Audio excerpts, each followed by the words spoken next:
Hello, Joy friends. Welcome to Once Upon a Storybook. My name is Cynthia with Cynthia's Joyful Creations, and today is Sunday, October the 13th, and I am going to go ahead and do our storybook for the day so that I can go join Connie from Just Another Stitch for her bingo this afternoon. All right, today we are reading chapter 35, and it is titled The Winter at Queen's. Anne's homesickness wore off, greatly helped in the wearing by her weekend visits home. As long as the open weather lasted, the Avonlea students went out to Cromarty on the New Branch Railway every Friday night. Diana and several other Avonlea young folks were generally on hand to meet them, and they all walked over to Avonlea in a merry party. Anne thought those Friday evening gypsyings over the autumnal hills in the crisp golden air with the home lights of Avonlea twinkling beyond were the best and dearest hours in the whole week. Gilbert Blythe nearly always walked with Ruby Gillis and carried her satchel for her. Ruby was a very handsome young lady. Now thinking herself quite as grown up as she really was, she wore her hair up in town, though she had to take it down when she went home. She had large, bright blue eyes, a brilliant complexion, and a plump, showy figure. She laughed a great deal, was cheerful and good-tempered, and enjoyed the pleasant things of life frankly. "But I shouldn't think she was the sort of girl Gilbert would like," whispered Jane to Anne. Anne did not think so either, but she would have not said so for the Avery Scholarship.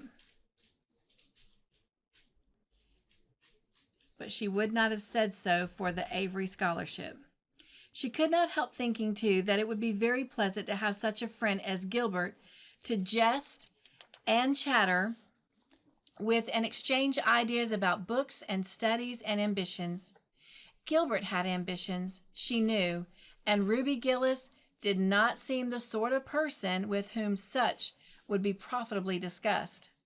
There was no silly sentiment in Anne's ideas concerning Gilbert.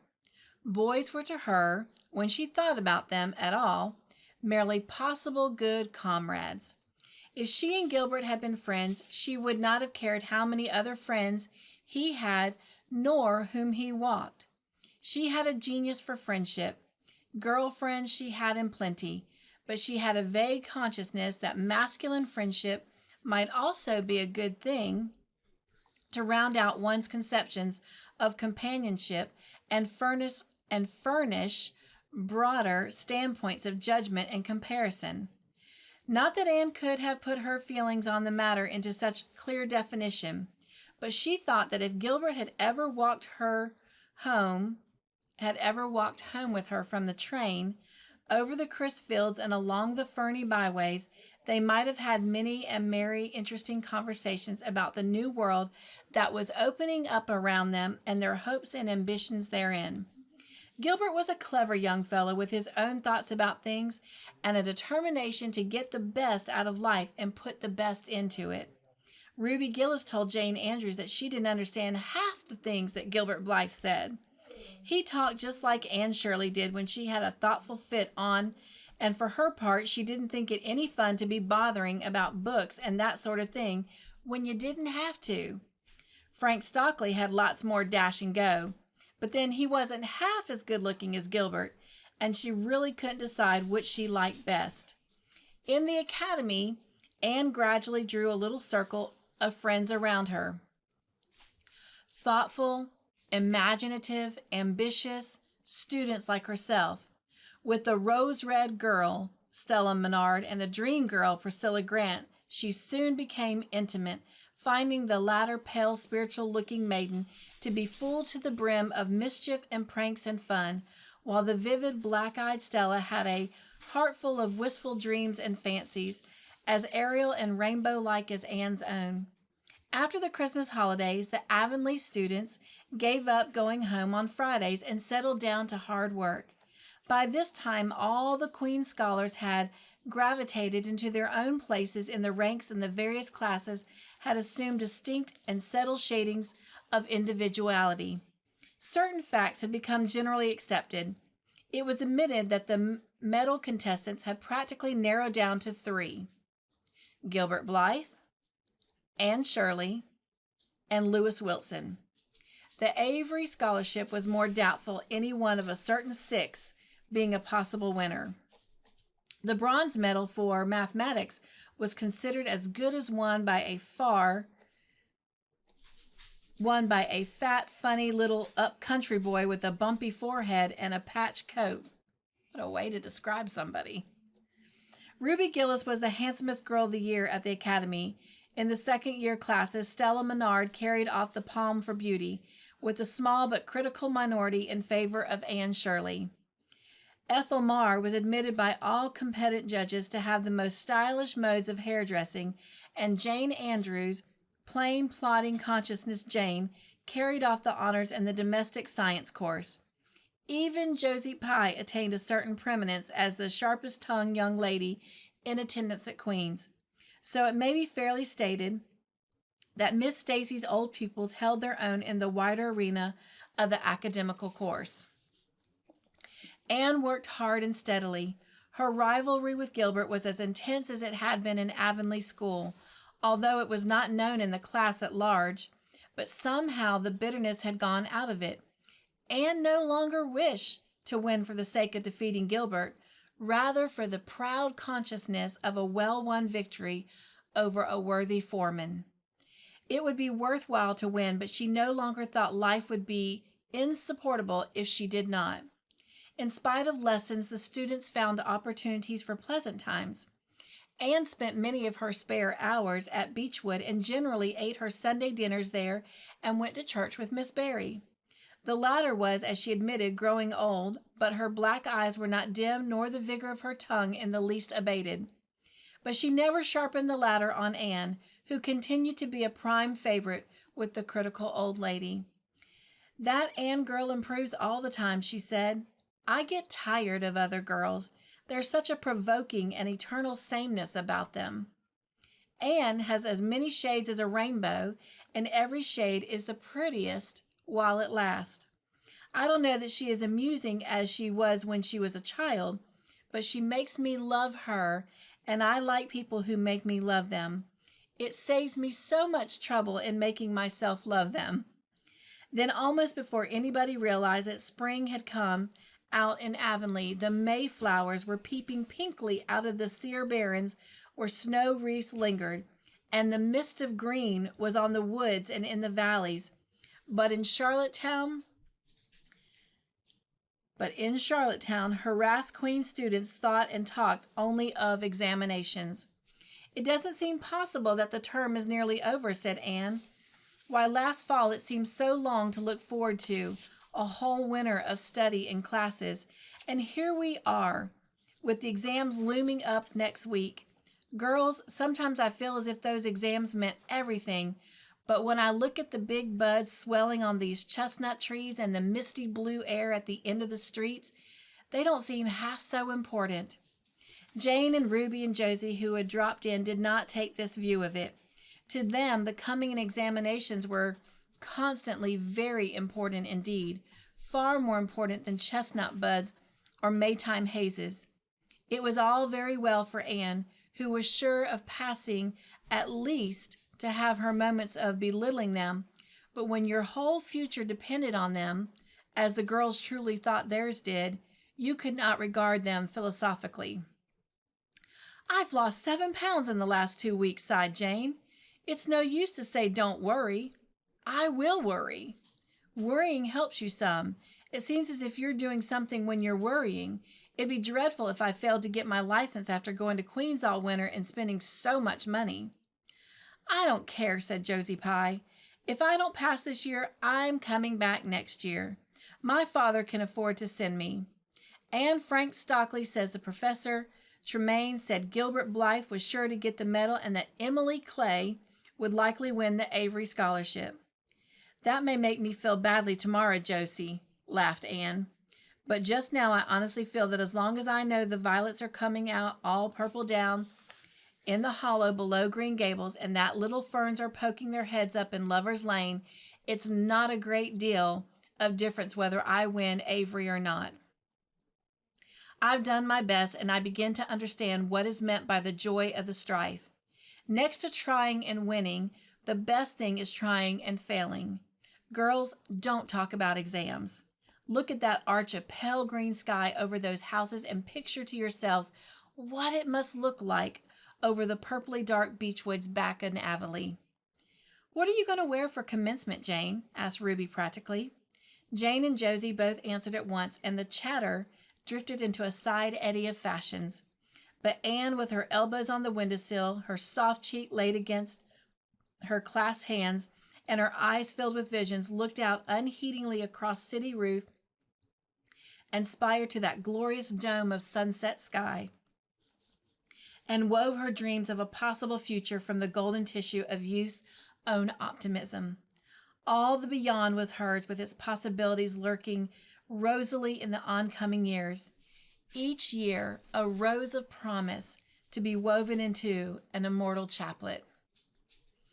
We're going to continue on with chapter 36, The Glory and the Dream.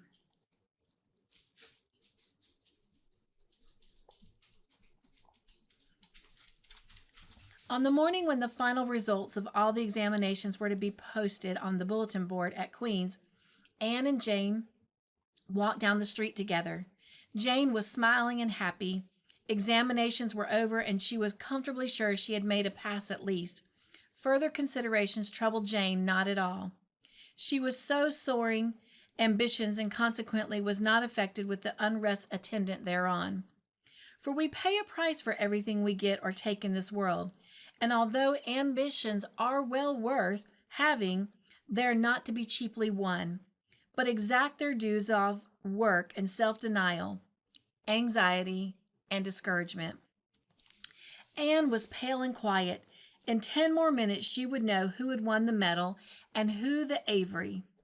Beyond those 10 minutes, there did not seem just then to be anything worth being called time. "Of course you're going to win one of them anyhow," said Jane, who couldn't understand how the faculty could be so unfair as to order it otherwise. "I have no hope of the Avery," said Anne. "Everybody says Emily Clay will win it, and I'm not going to march up to that bulletin board and look at it before everybody. I haven't the moral courage. I'm going straight to the girls' dressing room. You must read the announcements and then come and tell me, Jane, and I will implore you in the name of our old friendship to do it as quickly as possible. If I have failed, just say so without trying to break it gently, and whatever you do, don't sympathize with me. Promise me this, Jane." Jane promised solemnly, but as it happened, there was no necessity for such a promise. When they went up to the entrance steps of Queen's, they found the hall full of boys who were carrying Gilbert Blythe around on their shoulders and yelling at the tops of their voices, "Hurrah for Blythe, medalist!" For a moment Anne felt one sickening pang of defeat and disappointment. So she had failed, and Gilbert had won. Well, Matthew would be sorry. He had been so sure that she would win. And then somebody called out, "3 cheers for Miss Shirley, winner of the Avery." "Oh, Anne," gasped Jane, as they fled to the girls' dressing room amid hearty cheers.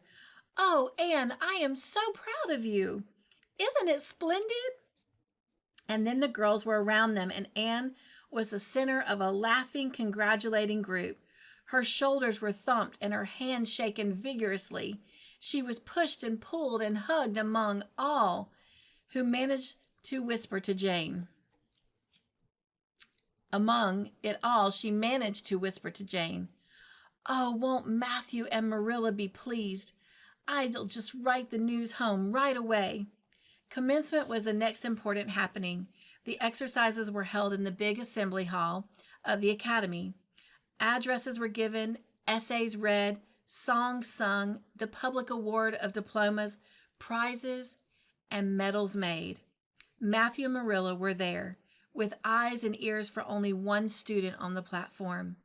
A tall girl, in pale green, with faintly flushed cheeks and starry eyes, who read the best essay and was pointed out and whispered about as the Avery winner. "Reckon you're glad we kept her, Marilla," whispered Matthew, speaking for the first time since he had entered the hall when Anne had finished her essay. "It's not the first time I've been glad," retorted Marilla. "You do like to rub things in, though, Matthew Cuthbert." Miss Barry, who was sitting behind them, leaned forward and poked Marilla in the back with her parasol. "Aren't you proud of that, Anne girl?" "I am," she said. Anne went home to Avonlea with Matthew and Marilla that evening. She had not been home since April, and she felt that she could not wait another day. The apple blossoms were out, and the world was fresh and young. Diana was at Green Gables to meet her. In her own white room, where Marilla had set a flowering house rose on the windowsill, Anne looked about her and drew a long breath of happiness. "Oh, Diana, it is so good to be back again. It is so good to see those pointed firs coming out against the pink sky, and that white orchard, and the old Snow Queen. Isn't the breath of the mint delicious? And that tea rose. Why, it's a song and a hope and a prayer all in one. And it's so good to see you again, Diana." "I thought you liked that Stella Maynard better than me," said Diana reproachfully. "Josie Pye told me you did. Josie said you were infatuated with her." Anne laughed and pelted Diana with the faded June lilies of her bouquet. "Stella Maynard is the dearest girl in the world except one. And you are that one, Diana," she said. "I love you more than ever, and I've so many things to tell you. But just now I feel as if it were joy enough to sit here and look at you. I'm tired, tired of being studious and ambitious. I mean to spend at least 2 hours tomorrow lying out in the orchard grass thinking of absolutely nothing. You've done splendidly, Anne. I suppose you won't be teaching now that you've won the Avery." "No, I'm going to Redmond in September. Doesn't it seem wonderful? I'll have a brand new stock of ambition laid in by that time after 3 glorious golden months of vacation. Jane and Ruby are going to teach. Isn't it splendid to think we all got through even to Moody Spurgeon and Josie Pye?" "The Newbridge trustees have offered Jane their school already," said Diana. "Gilbert Blythe is going to teach too. He has to. His father can't afford to send him to college next year. After all, so he means to earn his own way through. I expect he'll get the school here if Miss Ames decides to leave." Anne felt a queer little sensation of dismayed surprise. She had not known this. She had expected that Gilbert would be going to Redmond also. What would she do without their inspiring rivalry? Would not work, even at a co-educational college with a real degree in prospect? He'd rather flat without her friend the enemy? The next morning at breakfast, it suddenly struck Anne that Matthew was not looking well. Surely he was much grayer than he had been a year before. "Marilla," she said hesitantly when he had gone out, "is Matthew quite well?" "No, he isn't," said Marilla in a troubled tone. "He's had some real bad spells with his heart this spring, and he won't spare himself a minute. I've been real worried about him, but he's some better this while back, and we've got a good hired man, so I'm hoping he'll kind of rest and pick up. Maybe he will now that you're home. You always cheer him up." Anne leaned across the table and took Marilla's face in her hands. "You are not looking well yourself, as I'd like to see you, Marilla. You look tired. I'm afraid you've been working too hard. You must take a rest now that I'm home. I'm just going to take this one day off to visit all the old dear spots and hunt up my old dreams, and then it will be your turn to be lazy while I do the work." Marilla smiled affectionately at her girl. "It's not the work. It's my head. I've a pain so often now behind my eyes. Dr. Spencer's been fussing with glasses, but they don't do me any good. There is a distinguished oculist coming to the island the last of June, and the doctor says that I must see him. I guess I'll have to.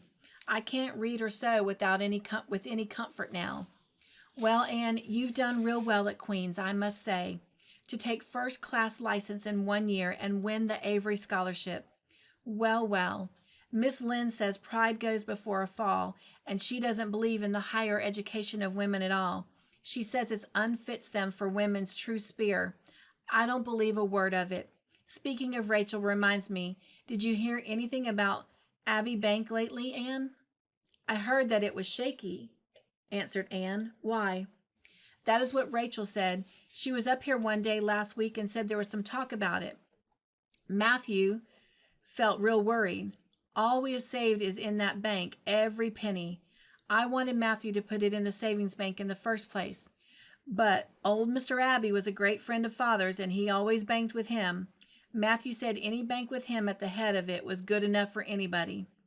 I think he's only been its nominal head for many years, said Anne. He's a very old man. His nephews are really at the head of the institution. Well, when Rachel told us that, I wanted Matthew to draw our money right out, and he said he'd think of it. But Mr. Rustle told him yesterday that the bank was all right. Anne had her good day in the companionship of the outdoor world. She never forgot that day. It was so bright and golden and fair, so free from shadow and so lavish of blossom. Anne spent some of its rich hours in the orchard. She went to the Dryad's Bubble and Willowmere and Violet Vale. She called at the manse and had a satisfying talk with Mrs. Allen. And finally, in the evening, she went with Matthew for the cows, through Lover's Lane to the back pasture. The woods were all gloried through with sunset, and the warm splendor of it streamed down through the hill gaps in the west. Matthew walked slowly with bent head. Anne was tall and erect, suited her springing step to his. You've been working too hard, Matthew, she said reproachfully. Why won't you take things easier? Well, now, I can't seem to, said Matthew as he opened the yard gate so to let the cows through. It's only that I'm getting old, Anne, and keep forgetting it. Well, I've always worked pretty hard, and I'd rather drop in harshness. If I'd been the boy you sent for, said Anne wistfully, I'd be able to help you so much now and spare you in 100 ways. I could find it in my heart to wish I had been, just for that. Well, now, I'd rather have you than a dozen boys, Anne, said Matthew, patting her hand. Just mind you that. Rather than a dozen boys. Well, now, I guess it wasn't a boy that took the Avery Scholarship, was it? It was a girl. My girl. My girl that I am proud of. He smiled his shy smile at her, and he went into the yard. Anne took the memory of it with her when she went to her room that night and sat for a long while at her open window, thinking of the past and dreaming of the future. Outside, the Snow Queen was mistily white in the moonshine. The frogs were singing in the marsh beyond Orchard Slope. Anne always remembered the silvery, peaceful beauty and fragrant calm of that night. It was the last night before sorrow touched her life, and no life is ever quite the same again when once that cold, sanctifying touch has been laid upon it.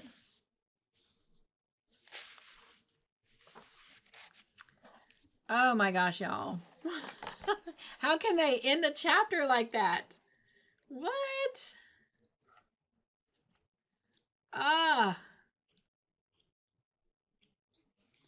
I'm looking. It looks like we have two.